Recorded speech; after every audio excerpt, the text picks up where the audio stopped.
ombro da pessoa que está do seu lado. E nós vamos orar agora. Foi dito para que a presença do Senhor viesse neste lugar. Eu acredito que a presença do Senhor está neste lugar pelo Espírito Santo que habita em cada coração. Mas também nós podemos chamar essa presença de uma maneira mais intensa no nosso meio, para que o Espírito Santo envolva este lugar, para que o Espírito Santo mova na nossa vida, para que o Espírito Santo quebre cadeias, para que o Espírito Santo promova o propósito de Deus em nossos corações. Pai querido, em nome de Jesus, em nome de Jesus Cristo de Nazaré, teu único Filho, aleluia, nós te levantamos o nosso clamor em oração agora, levantamos a nossa voz, ó Deus, como uma declaração de fé inabalável em Ti, na Tua palavra, ó Deus, porque Tu és fiel, aleluia. Tu és fiel, e nós cantamos a Tua fidelidade, nós declaramos a Tua fidelidade, ó Deus, nós experimentamos a Tua fidelidade todos os dias da nossa vida, ó Deus. Muitas vezes a fidelidade, ela não falta em Ti, nunca faltará, ela falta em nós. Nós é que muitas vezes não somos fiéis como deveríamos ser. Em Ti não falta a fidelidade, porque Tu és a própria fonte da fidelidade, mas em nós muitas vezes falta a fidelidade, ó Deus, o ânimo, a disposição que o Senhor gostaria de ver em nós. Mandai a solderrai, em nome de Jesus, que nesta noite o Teu Espírito Santo, ó Deus, trabalhe no nosso coração. Se existem cadeias que precisam ser quebradas, que elas sejam quebradas agora, em nome de Jesus. Se existem impedimentos da parte do inimigo, que esses impedimentos sejam removidos, em nome de Jesus. E agora, Pai, abre o nosso coração, o coração do Teu povo, para compreender, e abre os meus lábios para ministrar, ó Deus, com autoridade, ó Deus, com sabedoria, com unção, a palavra do Senhor, aleluia. Nós Te louvamos e nós declaramos a Tua vitória neste lugar e a derrota do inimigo, em nome do Senhor Jesus, amém, amém. Que pode dar uma salva de palmas para o Senhor. Os irmãos podem se assentar. Irmãos, hoje eu vou fazer algo que eu não estou acostumado a fazer no domingo à noite. Veja bem, eu sou um pregador. Eu me considero um pregador. E o pregador, qual é a diferença do pregador para aquele que ensina? Porque existem os dois ministérios, existe aquele que prega e aquele que ensina. O pregador é aquele que trabalha dentro daquilo que o Espírito Santo revela ao seu coração, a palavra, dentro de uma maneira a trazer ao povo reflexão e aplicação sobre temas do cotidiano, situações que nós vivenciamos no nosso dia a dia, atitudes certas ou erradas que nós praticamos dentro ou fora da fé cristã, e que nós precisamos reavaliar, refletir sobre essas questões e mudar. Geralmente a pregação, ela te traz fortalecimento espiritual, ela fala dentro de uma realidade específica. Às vezes alguém vem na igreja e aí a pregação vem dentro daquela realidade que a pessoa está vivendo, e a pessoa fala: Deus falou comigo, aleluia. Isso é muito bom. Hoje eu vou ensinar, eu vou dar um estudo. Qual é a diferença da pregação do estudo? O estudo, a ênfase dele não é muitas vezes a reflexão e a aplicação, é a informação e a edificação.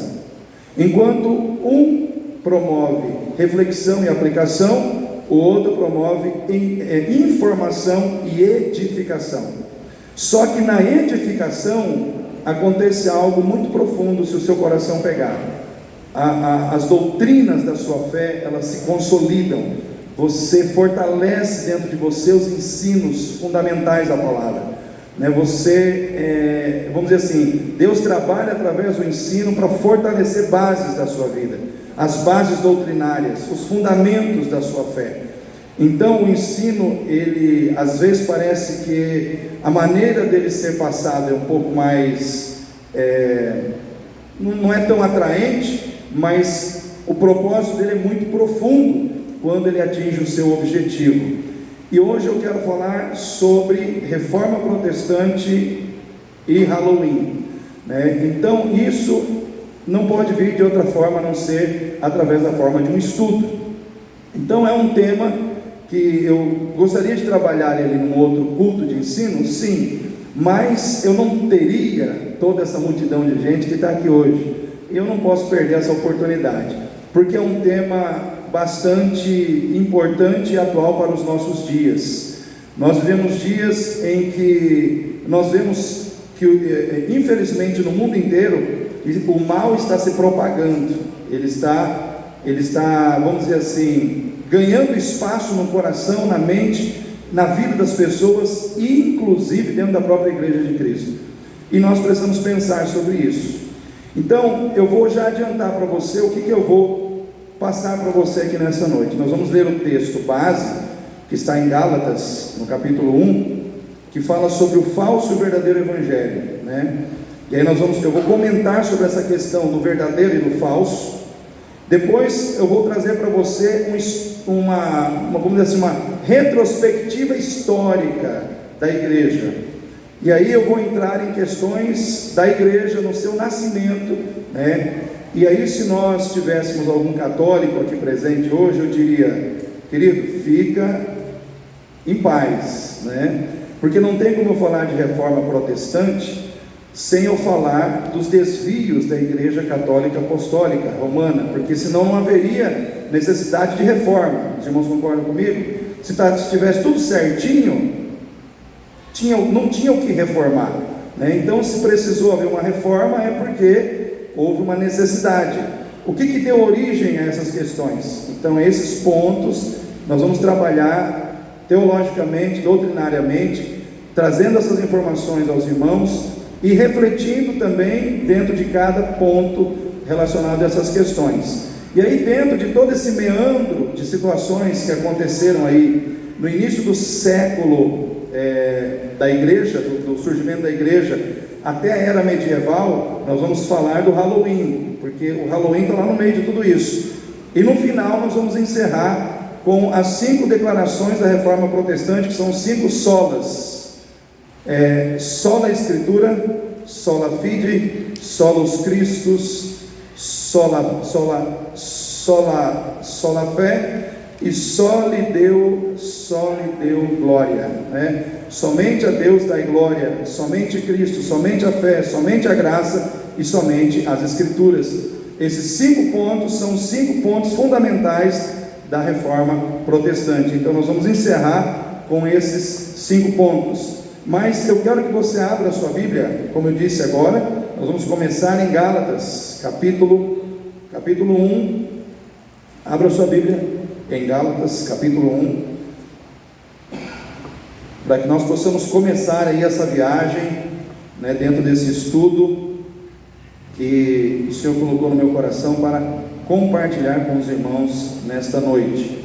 Gálatas, capítulo 1, versículo 6.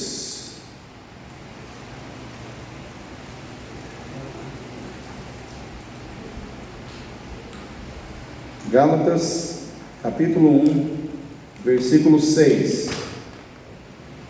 Quem achou diz amém. Amém. Então eu vou ler, os irmãos acompanham a leitura desse texto. Então diz assim a palavra de Deus, Paulo falando aos Gálatas: maravilho-me que tão depressa passasseis daquele que vos chamou a graça de Cristo para outro que, irmãos? Outro evangelho. Olha aí, outro evangelho, o qual não é outro, mas há alguns que vos inquietam e que querem transtornar o evangelho de Cristo. Mas ainda que nós mesmos, ou um anjo do céu, vos anuncie outro evangelho, além do que vos tenho anunciado, seja anátema. A palavra anátema, um parênteses aqui, significa amaldiçoado, né? Seja anátema, seja amaldiçoado, né? Assim como já vos dissemos, agora de novo também vos digo: se alguém vos anunciar outro evangelho além do que já recebeste, seja anátema. Porque persuado eu agora a homens ou a Deus? Ou procuro agradar a homens? Porque se estivesse ainda agradando aos homens, não seria servo de Cristo. Amém, irmãos? Então o apóstolo Paulo, ele começa a conversar com os Gálatas, porque havia um desvirtuamento, dentro ali da igreja da Galácia, onde o apóstolo Pedro estava querendo misturar o evangelho da graça com a lei, querendo circuncidar os cristãos da época. E aí inclusive Paulo e Pedro acabaram discutindo aqui dentro dessa epístola. Foi um momento assim inquietante para os irmãos verem que a questão teológica, ela produz conflitos. Quando nós falamos de Pedro e de Paulo, nós estamos falando de dois expoentes da fé cristã, mas que em algum momento divergiram. Da onde surgem as heresias?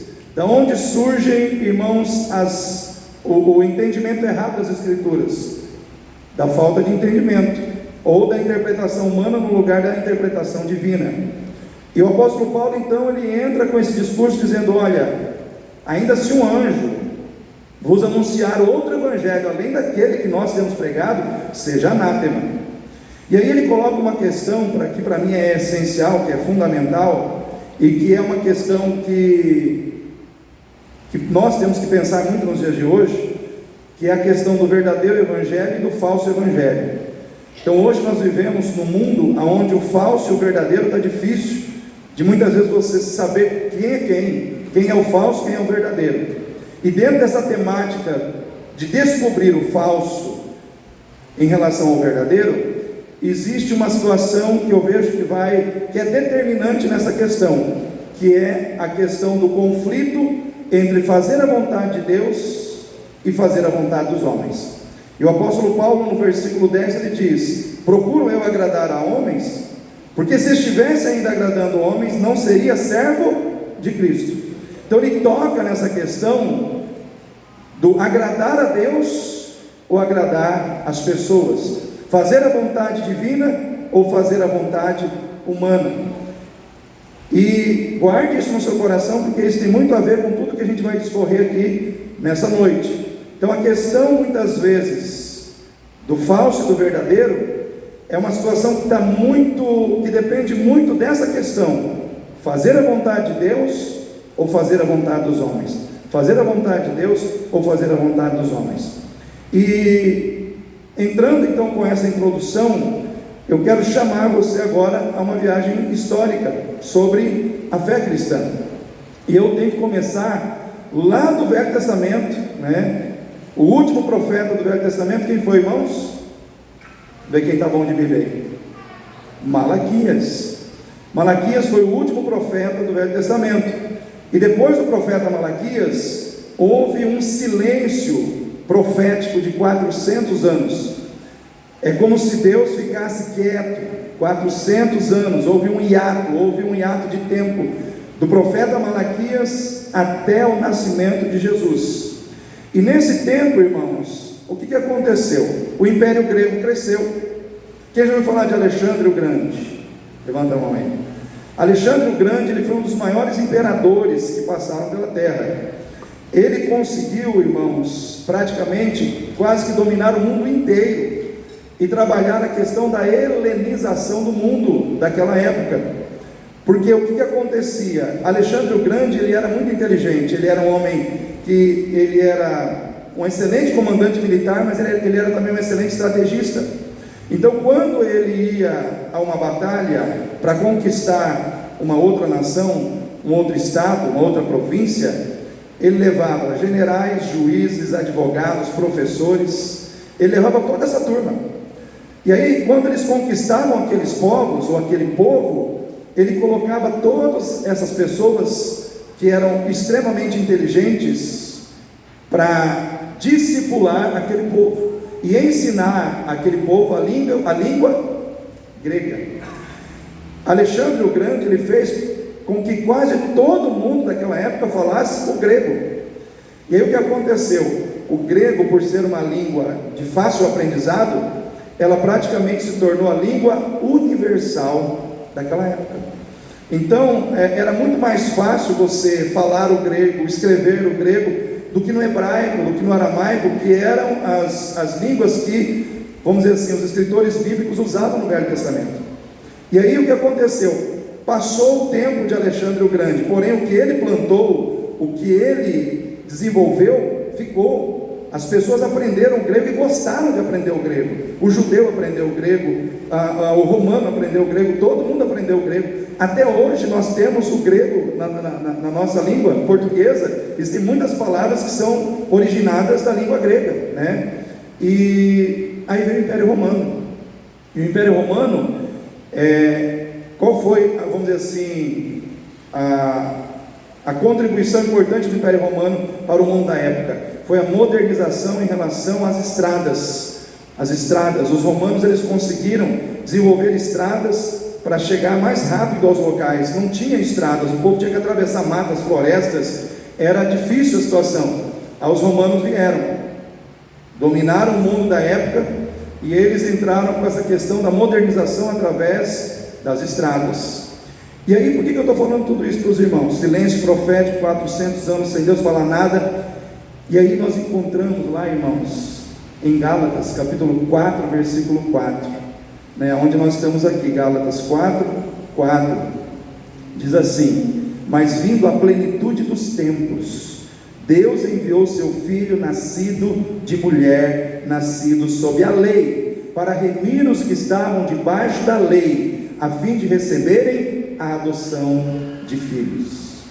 Eu quero chamar a sua atenção aqui, como é um estudo, eu quero chamar a tua atenção aqui para a expressão a plenitude dos tempos, né? O que quer dizer a plenitude dos tempos? Quer dizer o momento exato, o momento pleno, o momento ideal para que o Filho de Deus nascesse. Porque, irmãos, foi o momento ideal, porque naquela época a língua grega, sendo a língua universal, e todos os povos tendo acesso praticamente a essa linguagem, os romanos tendo feito várias estradas, tudo isso contribuiu para a expansão do Evangelho. Porque, eu não sei quantos aqui sabiam, mas o Novo Testamento, ele foi escrito todo na língua grega. Não foi feito, o Novo Testamento não foi escrito no hebraico, no aramaico, foi escrito no grego. Então, o que acontece? As pessoas, por terem um conhecimento do grego, todo mundo conhecia o grego, o que aconteceu? Facilitou a leitura do quê? Da palavra. O Evangelho ficou acessível, né, ao maior número de pessoas possível. Por quê? Graças a Deus fez silêncio profético, mas não pense que Deus não estava trabalhando. Amém, irmãos? Às vezes Deus trabalha no silêncio. Às vezes está silêncio para você. Às vezes tudo está quieto na tua vida. Aparentemente não vem palavra profética de ninguém para você. Aparentemente Deus não levantou nenhum profeta para falar com você. Aparentemente tudo está quieto. Mas eu quero dizer para você, na quietude, Deus está trabalhando. Deus está agindo através até mesmo daqueles que não o conhecem. Porque Deus não precisa de barulho para trabalhar. Deus trabalha no silêncio. E veio Jesus. E Jesus nasce, irmãos, nascido de mulher. E ele nasce não num palácio. Ele não nasce, irmãos, dentro de um palácio com paredes de ouro, num berço de prata cravejado de brilhantes. Jesus, ele nasce, nascido de mulher, diz aqui, vindo à plenitude dos tempos, Deus enviou seu Filho, nascido de mulher. E aonde foi que ele nasceu? Numa estrebaria, num cestinho de juncos. Não tinha nem hospedaria para acolher Jesus e seus pais naquela época. Ele nasceu num lugar tremendamente humilde, o Filho do Deus Todo-Poderoso, Criador de todo o universo, nasceu na estrebaria. E ele cresceu como filho de um carpinteiro. Não usava roupas chiques ou bonitas, mas quando ele começou o seu ministério, ele tinha sim o seu manto de mestre, porque o mestre, ele tinha que ter na época um manto de mestre, ele tinha. E as pessoas olhavam e reconheciam a ele como um mestre. Jesus veio, Jesus viveu sem pecados, e Jesus foi para a cruz sem pecados, e Jesus morreu sem pecados, e Jesus ressuscitou sem pecados, e está sentado à destra de Deus Todo-Poderoso, de onde intercede por nós. Aí surge o cristianismo. Jesus é assunto aos céus. Aí Jesus chama os discípulos. Pedro, que tinha vacilado, negado, agora se torna um dos líderes ao lado de Paulo. Eles começam a pregar o Evangelho, e muitas pessoas começam a se converter. O Espírito Santo desce sobre a igreja, e aí começa então o ministério agora do Espírito Santo na terra. E o Espírito Santo começa a trabalhar através dos cristãos, e muitas pessoas vão se convertendo a Cristo. Anos 60, de 55 a 64, os cristãos sofrem a maior perseguição que já houve na face da terra, em função de Nero e Vespasiano. Os dois matam milhares de cristãos, mas os cristãos não acabam, eles crescem. Porque, querido, não tem aquela história, cristão é que nem massa de pão, quanto mais você bate, mais ele cresce, quanto mais você bate, mais ele cresce, quanto mais você bate, mais ele cresce. Porque aquele que nasceu em Cristo, aquele que nasceu no poder de Cristo, não foi colocado na terra para ser destruído, mas para crescer e avançar. E a igreja foi crescendo, os cristãos, o número de cristãos foi crescendo. Eles levavam os cristãos para as arenas e matavam os cristãos queimados, comidos por feras, de todas as maneiras que você imaginar. Só que uma coisa espantava o povo: os cristãos, eles iam para as arenas, olhando para a morte, louvando a Deus, cantando, glorificando o nome de Jesus. E aí as pessoas que estavam lá em cima, nas arquibancadas, olhavam e falavam: eles estão sendo queimados, devorados, e estão cantando. Sabe o que acontecia, irmãos? Morria 200 lá na arena, convertia 1000 nas arquibancadas. Morria 100, convertia 5.000. Por quê? Porque as pessoas diziam assim: se esse povo é doido, eles estão indo em direção à morte, mas não tem medo da morte, eles têm essa paz, esse brilho no rosto, e esse Cristo é quem coloca essa paz neles. Eu quero esse Cristo na minha vida. E a igreja foi crescendo, e os cristãos foram crescendo, e conquistando a antipatia dos imperadores romanos. Por quê? Porque eles eram o único grupo que não adoravam os Césares, porque César era um título. Cada imperador romano era um César, tinha lá o seu nome, mas ele era um César. E aí todo mundo tinha que chegar lá e falar: ave César, ou seja, adorar a César, se render ao imperador. E os cristãos não.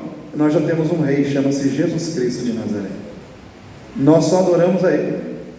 É só Ele é rei na nossa vida. E a igreja continuou sendo perseguida. Cristãos continuaram sendo mortos. E isso foi primeiro século, segundo século.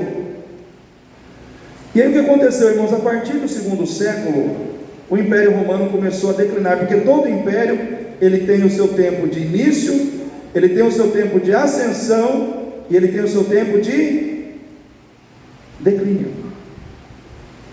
Alexandre o Grande, por mais capaz que ele fosse, ele não conseguiu permanecer com o Império Grego, sem que o Império Grego declinasse diante do Império Romano. E o Império Romano era a mesma coisa. O Império Romano, ele teve seu início, ele teve a sua ascensão, e aí a partir do segundo século, o Império Romano começou a declinar. E o que aconteceu? Roma nessa época tinha duas capitais. Uma era Roma, que era a capital do Império Romano Ocidental, e a outra era Constantinopla, que era a capital do Império Romano Oriental. E os bárbaros começaram a atacar mais Roma, mais o Ocidente. E o que aconteceu? Constantino, que era o imperador da época, ele viu que o Império Romano estava enfraquecendo, o poder militar, o exército estava se tornando cada vez menor, e os cristãos crescendo. Só que os cristãos não entravam na guerra.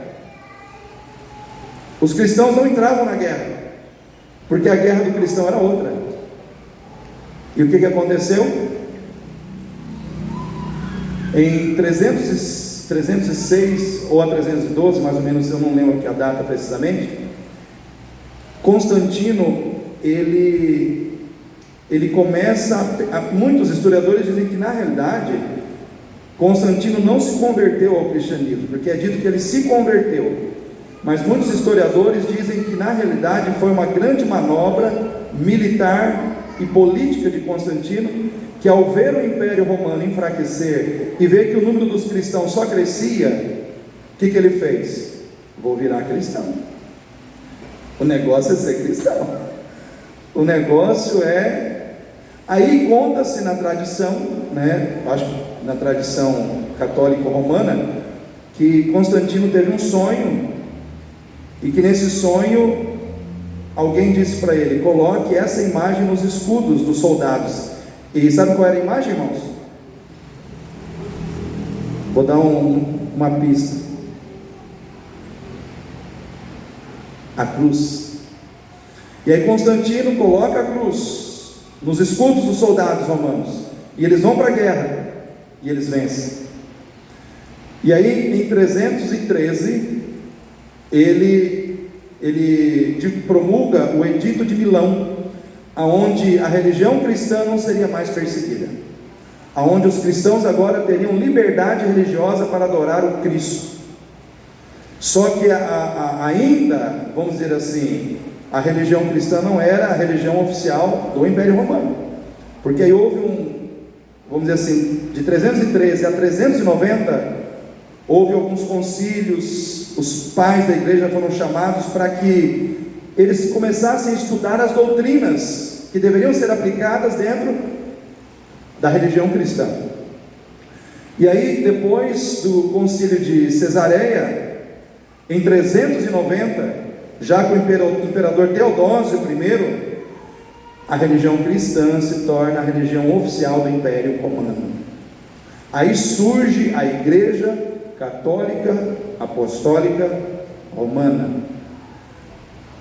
Aí, irmãos, parece que a melhor coisa do mundo aconteceu, né?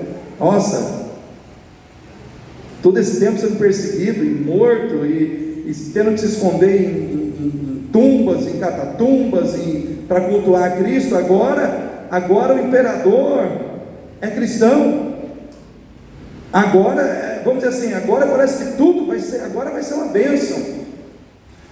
E olha, irmãos, a partir daí o que começou a acontecer?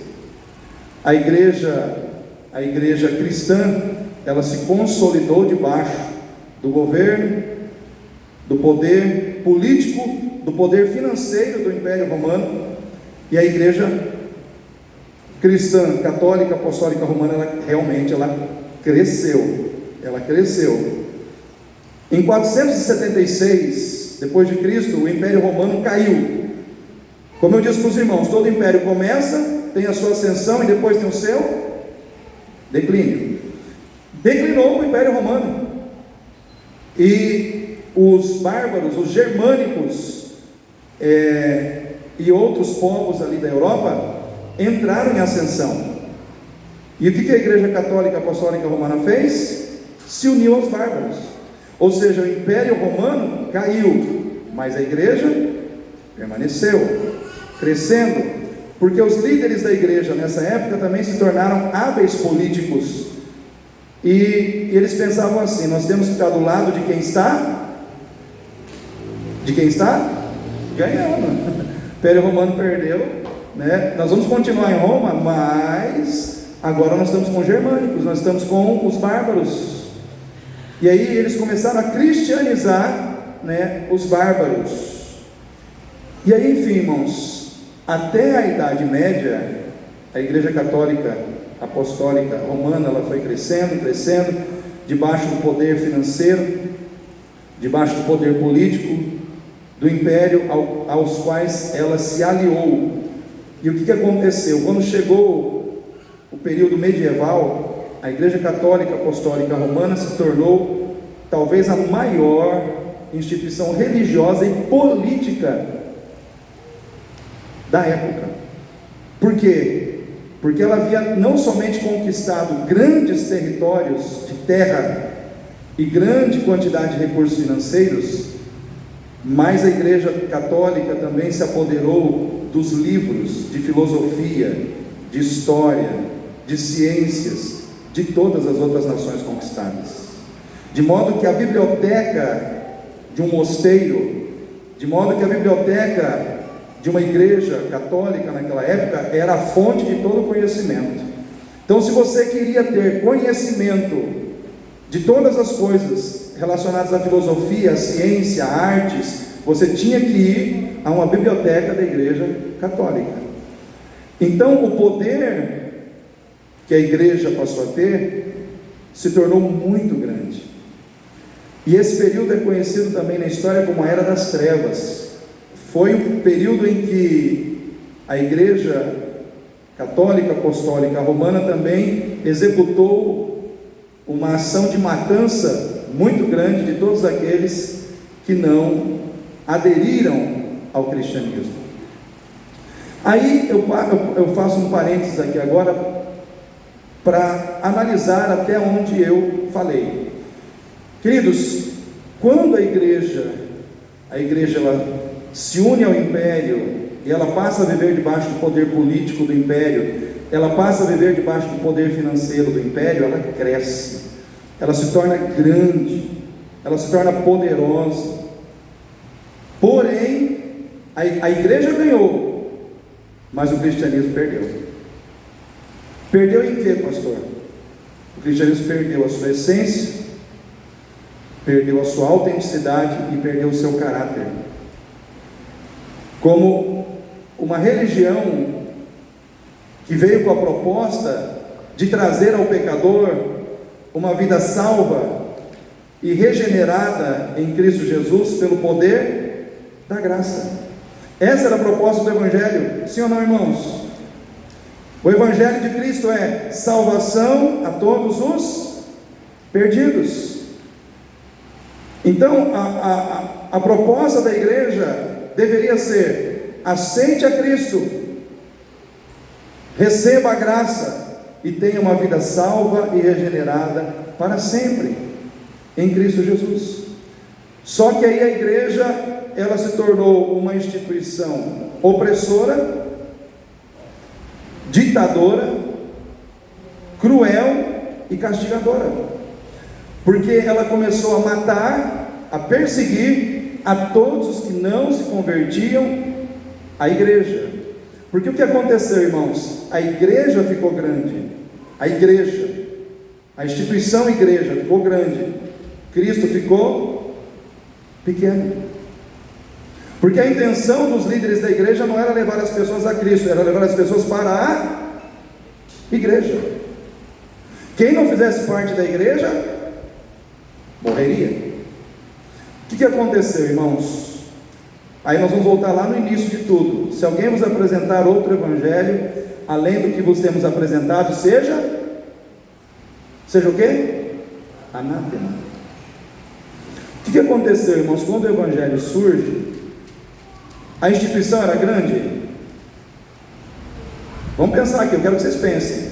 Instituição igreja era grande? O que era grande, irmãos?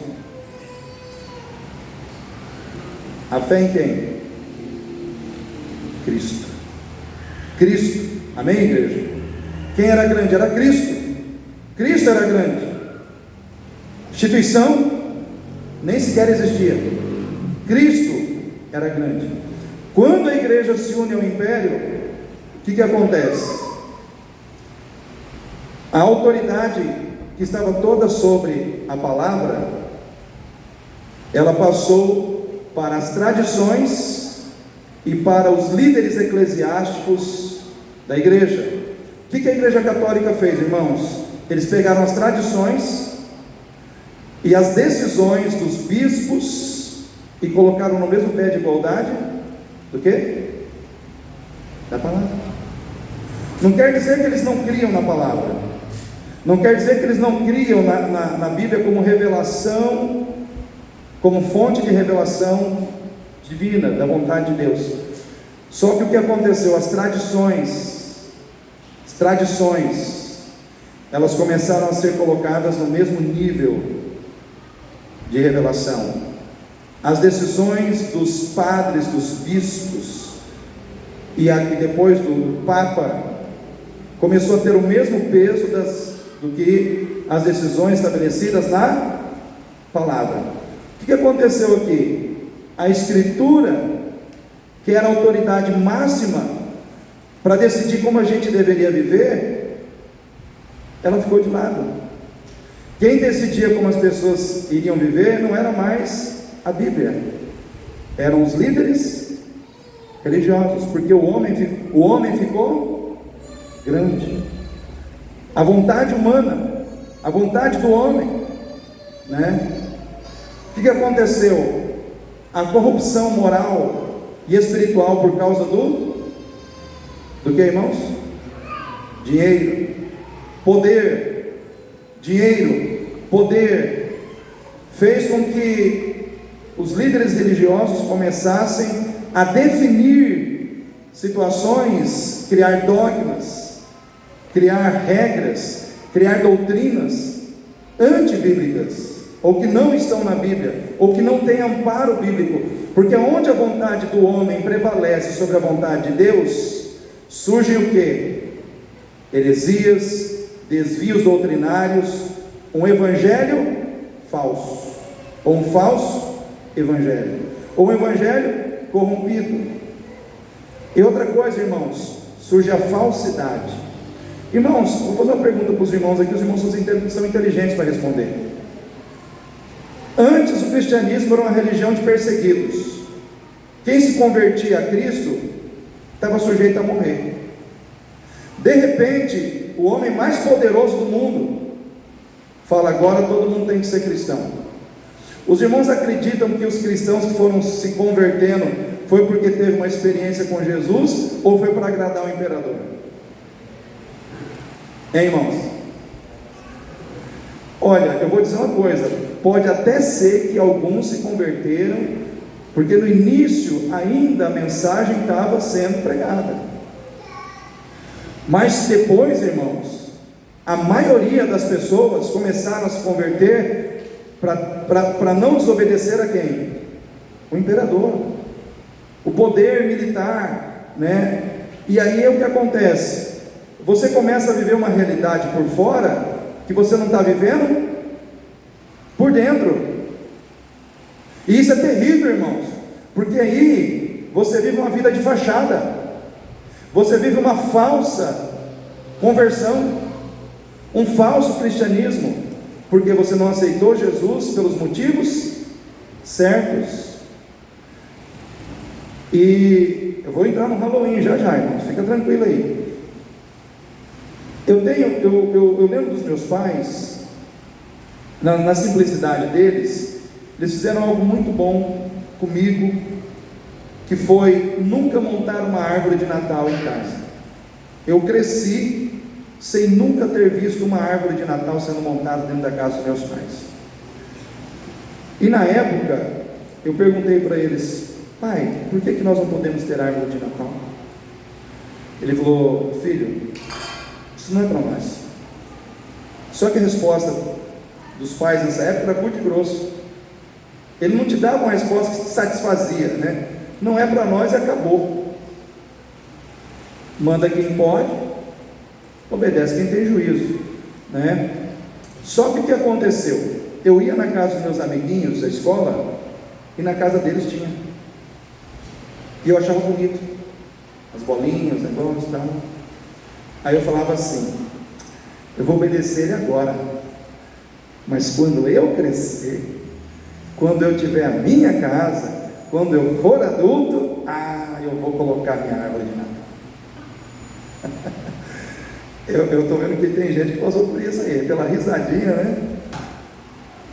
Irmãos, e aí quando eu cresci e entendi o paganismo que está por trás da árvore do Natal, do tal do Papai Noel e de todas essas coisas, eu continuei no mesmo ritmo dos meus pais. Nunca montei e nem vou montar. Por quê? Porque tudo isso é pagão, né? Tudo é pagão. Aí eu vou começar, irmãos, a falar com vocês aqui um pouco de alguns paganismos que a Igreja Católica permitiu que entrassem para agradar os homens. O apóstolo Paulo diz: porque se eu estivesse preocupado em agradar os homens e não a Deus, eu não seria servo de Cristo. E o que aconteceu? Os bispos, os pais da igreja, que se associaram ao imperialismo romano, o coração deles ficou muito mais preocupado em agradar os homens, agradar as pessoas, do que em agradar a Deus. E com isso foi surgindo o quê? Os desvios doutrinários, aqueles ensinos que a Bíblia não ampara, que a Bíblia não autentica, não aprova. Por exemplo, ano 320, introdução do uso de velas, velas que eram usadas para oração e veneração aos mortos. 375, veneração a anjos e santos falecidos. Aqui começa então aquilo que a gente chama de idolatria ou adoração a homens, a personalidade humana. Ano 394, início da celebração da missa. Ano 431, adoração a Maria, mãe de Jesus, com a invenção do termo mãe de Deus, conforme o concílio de Éfeso. Por que eles instituíram esse termo mãe de Deus? Considerando que Jesus é Deus, a Trindade, Deus Pai, Deus Filho e Espírito Santo, então se Jesus é Deus, então ele é mãe de Deus. Foi isso que o concílio definiu. Porém, nós temos que entender que Deus não é só o Filho. Deus é Deus Pai, Deus Filho e Deus Espírito Santo. Quando você fala de Deus, fala de uma Trindade. Jesus é a manifestação humana e física de Deus como Filho de Deus. Maria, ela foi mãe de Jesus, o Filho de Deus, mas ela não é mãe de Deus.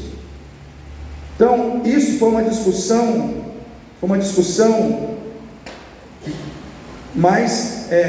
que mexeu com a cabeça de muita gente. Mas Maria não é mãe de Deus, foi mãe do Filho de Deus, do Filho físico. A origem carnal de Jesus veio dela, porém ela tinha o pecado original, assim como todos que nascem de um homem e de uma mulher, todos vêm com pecado, que irmãos? Original. Todos vêm com pecado original. Só teve um que não teve, porque foi gerado pelo Espírito Santo, porque é o Pai, é a figura masculina que determina, Então Jesus nasceu sem o pecado original, o único que pôde morrer numa cruz sem pecado. Então Maria é uma serva de Deus, sim, e serviu o propósito de Deus, sim, está na glória com Deus, está, mas ela não é divindade. Isso é uma heresia,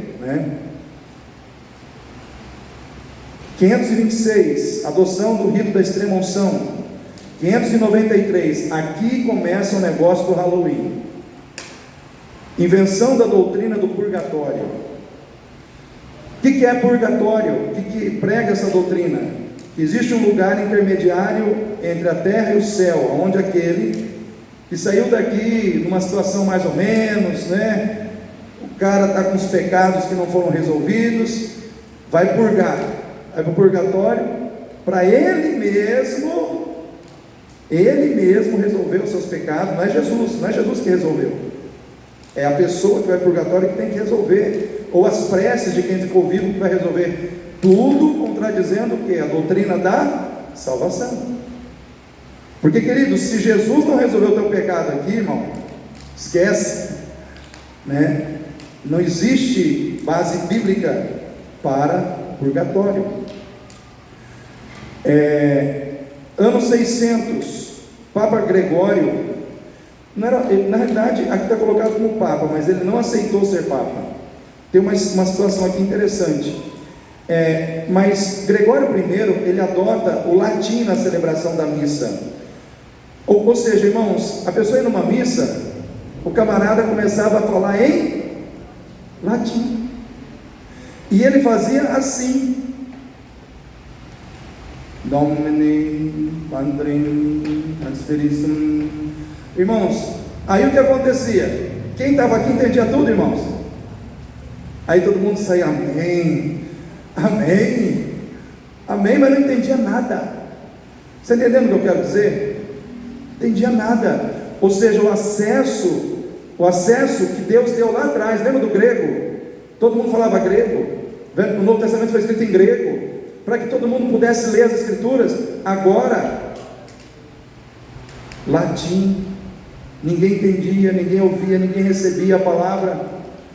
E aí, irmãos, em 610 foi criada a ideia do papado, e foi usado, veio de uma origem pagã, do termo Maximus Pontifex, ou Maximus Pontifex, dado ao bispo de Roma pelo imperador Focas, com o objetivo de desacatar o bispo siríaco de Constantinopla, o qual havia excomungado por ter ele assassinado o seu predecessor Maurício. Olha o que aconteceu aqui, irmãos.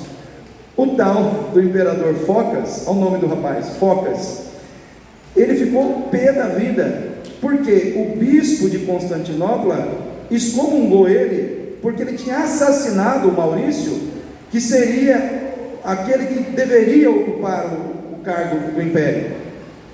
E aí, então, numa atitude assim de retaliação, de vingança, ele cria a ideia do Papa, o máximo pontífice em Roma, para poder atacar o outro bispo lá. Olha que coisa espiritual, irmãos. Olha, muita espiritualidade, né?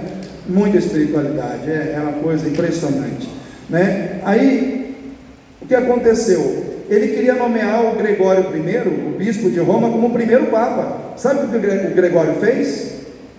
Esse Gregório merece palmas. Ele foi consciente de que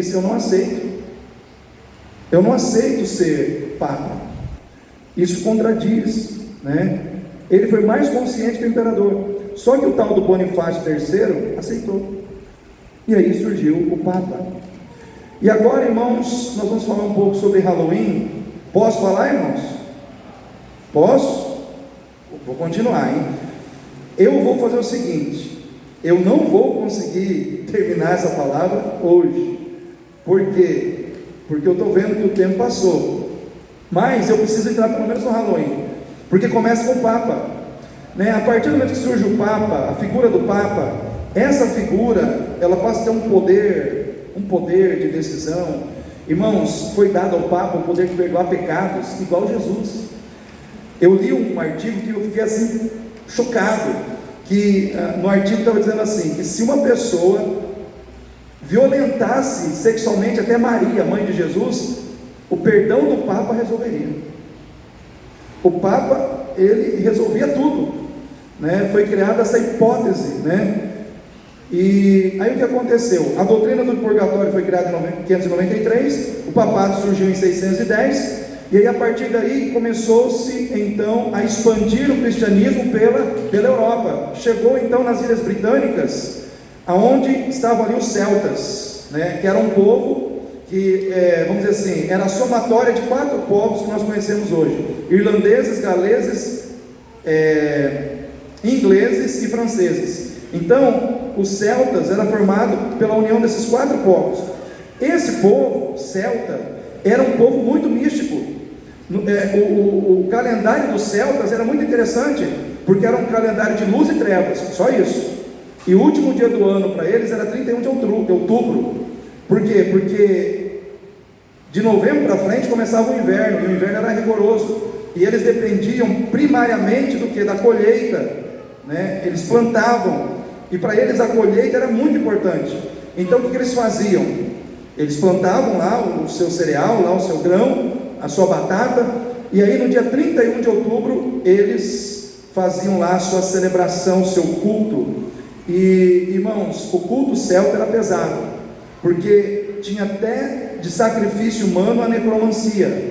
E se você pega a palavra necromancia, necros significa morte, e mancia significa comunicação com os mortos, ou adivinhação, ou contato com os mortos. Então os celtas, eles faziam sacrifício humano, eles matavam crianças, ofereciam à entidade, porque na visão deles, irmãos, no dia 31 de outubro, a linha que separava o mundo dos vivos e dos mortos, ela era quebrada, abria-se um portal na terra, e nesse portal, o que acontecia? Os familiares que haviam morrido naquele ano, eles voltavam ao mundo dos vivos para visitar os parentes. Olha que maravilhoso, olha que lindo, né? Aí então eles criam que lá o morto que morreu naquele ano vinha e para visitar os parentes, né? Dar uma passadinha, ver como é que estava o parente que ficou vivo.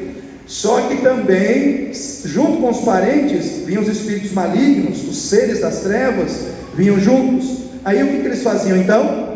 Para fugir dos espíritos malignos, eles fantasiavam de preto, colocavam roupa preta e colocavam máscara, porque com máscara a gente consegue enganar os espíritos malignos. E aí eles faziam fogueiras, acendiam luzes nas cidades e faziam bastante barulho para espantar os espíritos malignos. E aí essa era a tradição deles, né? E hoje, irmãos, agora eu estou trazendo isso para o contexto de hoje, dia 31 de outubro no mundo é a celebração satânica, é o dia de celebração mais forte do satanismo na terra. É um portal que eles abrem para a invocação de demônios, né? Porque existem seres das trevas, irmãos, que não estão todos aqui. Existem seres das trevas que estão presos em outros ambientes, e eles trazem, eles fazem evocação para trazerem esses seres das trevas nessa data. E o que aconteceu, irmãos, quando a Igreja Católica chegou lá, eles tinham que cristianizar esse povo, converter esse povo. E aí o que aconteceu? Eles começaram a trabalhar o quê? Não só trazer esse povo para o cristianismo, mas cristianizar também os seus rituais pagãos. Ou seja, esse culto aí que você está fazendo, ele não serve para o cristianismo. O correto seria isso, sim, irmãos? Sim ou não, irmãos? Estão me acompanhando? Esse culto aí não tem nada a ver com Cristo. Era isso que tinha que ser feito. Mas só que, aquilo que eu disse para os irmãos, o desejo de agradar mais o que? Os homens do que a Deus. Vamos fazer o seguinte: não vamos acabar com o culto de vocês, nós vamos transformar ele em algo cristão. Aí o que aconteceu? O tal do Papa Gregório III, no século 8, ele tinha uma data no calendário católico apostólico romano, que era o dia de Todos os Santos, era comemorado no dia 3 de maio. Ele pegou e jogou essa data para o dia 1º de novembro. Por quê? Para atrair os celtas, né? Para fazer uma política da boa vizinhança com o povo celta.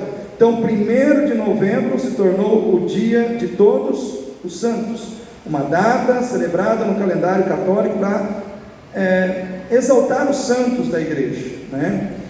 E aí o que aconteceu? No dia 31 ficou a véspera do dia de Todos os Santos. Aí você vai no inglês, ficou assim: dia 31, All Hallows Eve, a véspera do dia de Todos os Santos. 1º de novembro, All Saints Day, dia de Todos os Santos. E aí, irmãos, no século X, um bispo chamado Odílio, na França, da Catedral de Cluny, ele resolve criar o dia dos finados, para que todos os fiéis da Igreja Católica pudessem orar e interceder por quem estava onde? Começa com purgatório. Aí o que acontece? Vê lá, você ora pelo finado, né? Porque havia essa crença de que a oração de quem está vivo podia ajudar quem está no purgatório, a sair do purgatório. Só que além dessa questão da oração dos santos, o Papa instituiu as indulgências. Ou seja, você podia orar, mas você podia pagar. Quanto maior fosse a sua indulgência, mais rápido o cara saia do purgatório.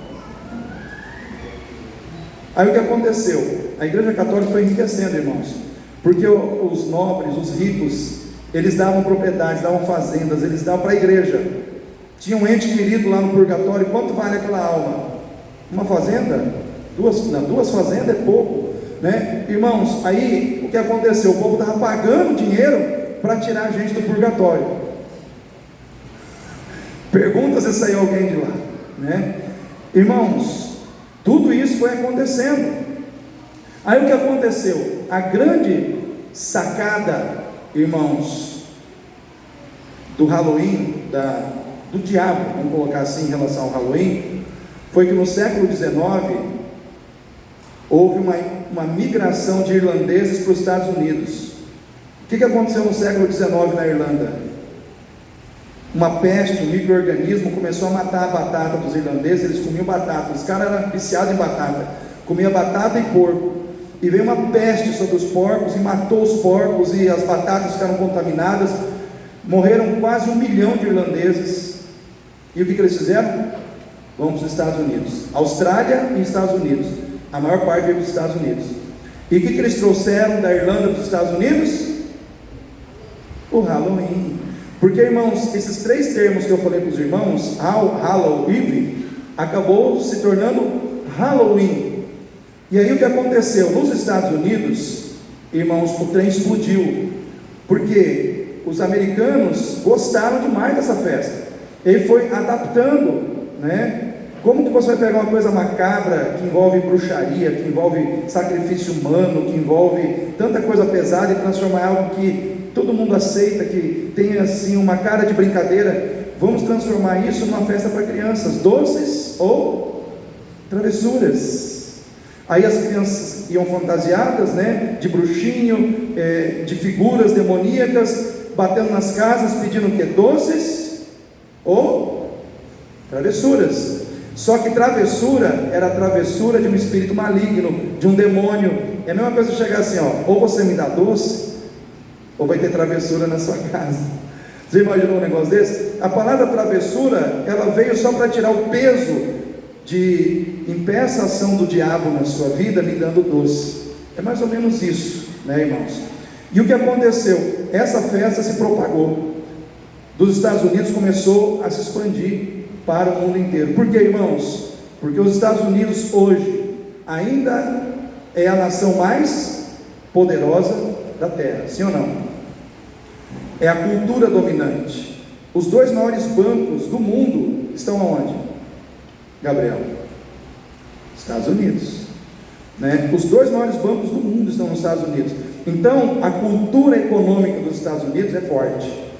Toda nação ocidental e democrática se inspira onde? Estados Unidos. Quando acontece a eleição lá, republicanos contra democratas, o pessoal não fica acompanhando, irmãos? Quem vai vencer o Biden ou quem vai vencer o outro que... Trump. O Biden ou Trump? Por quê?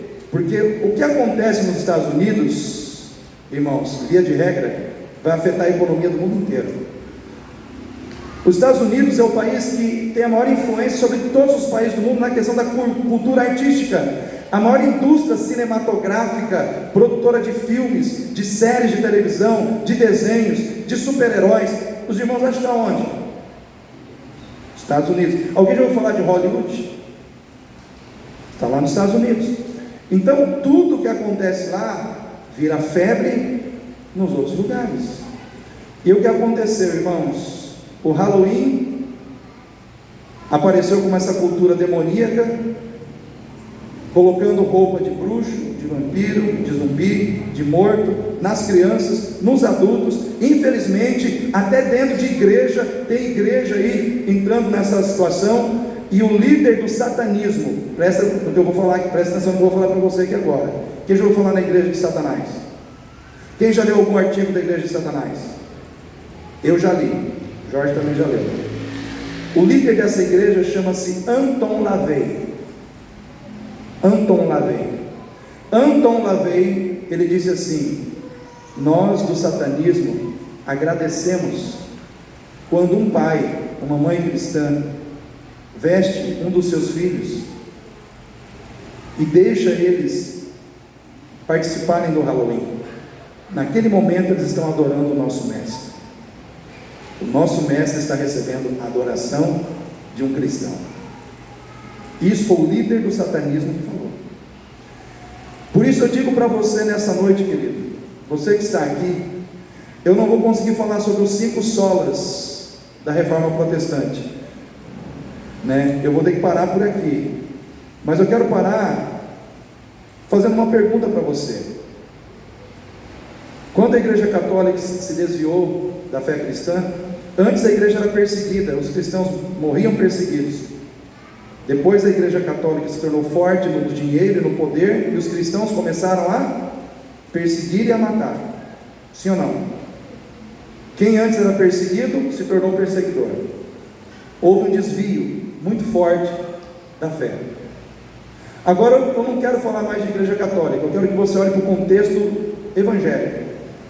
Será que hoje dentro, o Larson, que é professor aqui, também tem uma visão crítica bem legal, né? Gabriel, Mateus, Benete, outros mais aqui, Nicole, a gente sempre conversa um pouco sobre esses assuntos críticos do momento. Hoje no meio evangélico, esquece a igreja católica apostólica romana, vamos pensar igreja evangélica. Será que não está precisando haver uma reforma, irmãos? No sentido da igreja voltar à palavra? Será que não está precisando haver uma reforma? E a igreja precisa voltar novamente à palavra? Voltar novamente às suas origens? Voltar novamente às bases, aos fundamentos da fé? É uma pergunta que eu quero deixar para os irmãos pensarem nessa noite. Porque, irmãos, quando nós deixamos da verdade para viver um outro evangelho, que não é o evangelho verdadeiro de Cristo, porque o verdadeiro evangelho de Cristo, ele não existe para te dar casa nova, nem carro novo, e nem encher o teu bolso de dinheiro.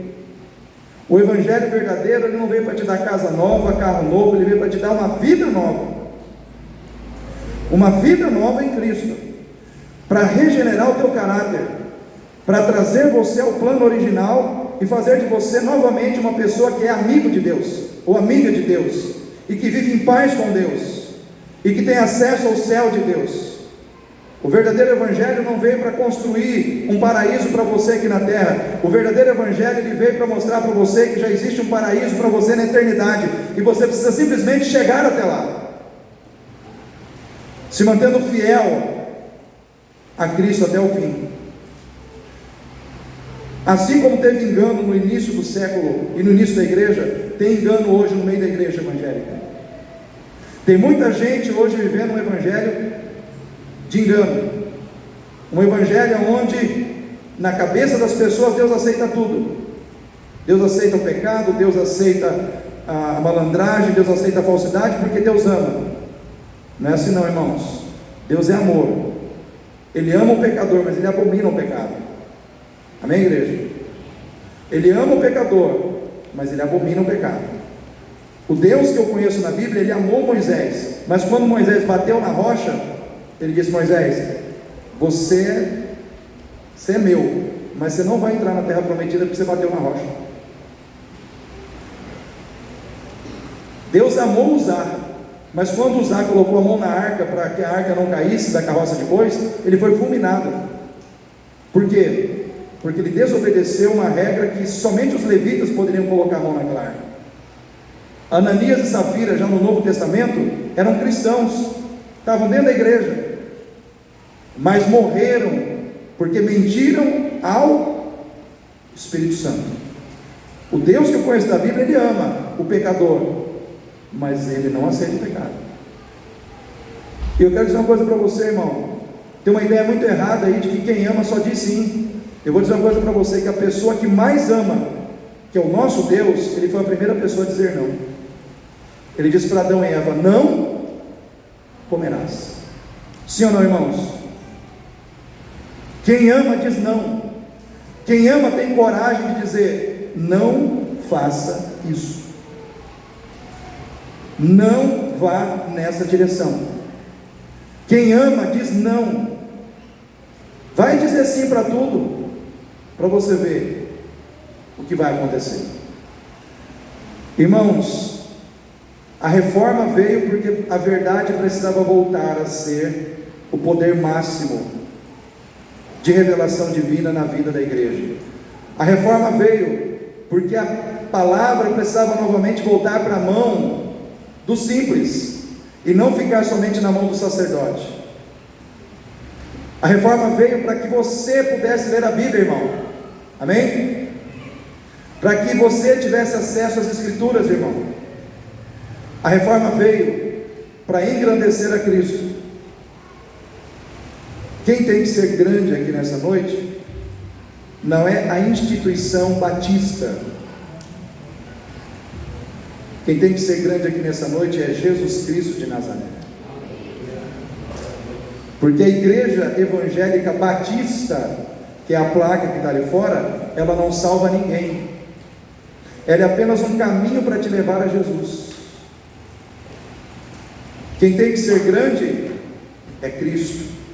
Não basta você estar na igreja, você precisa estar em Cristo, e Cristo precisa estar em você. Amém? Vamos ficar em pé, irmãos?